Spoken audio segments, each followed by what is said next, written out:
art. And as you all can see, that my ability to create art has increased exponentially. I do it effortlessly because it's fascinating. It's unraveling a lot of phenomenon.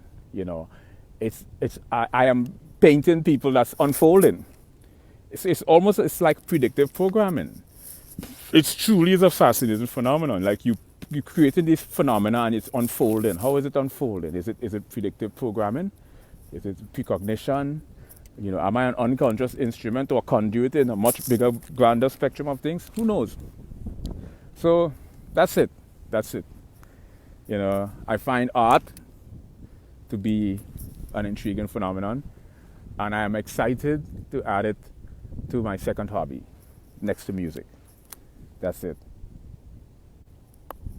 Another fascinating aspect of is, what makes an object pop?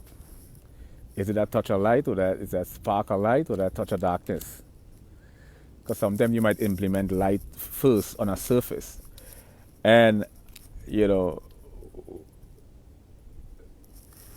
angle of the light that's reflected on the object determines the length, because the length of the shadow increases and decreases as the sun changes its direction in the sky.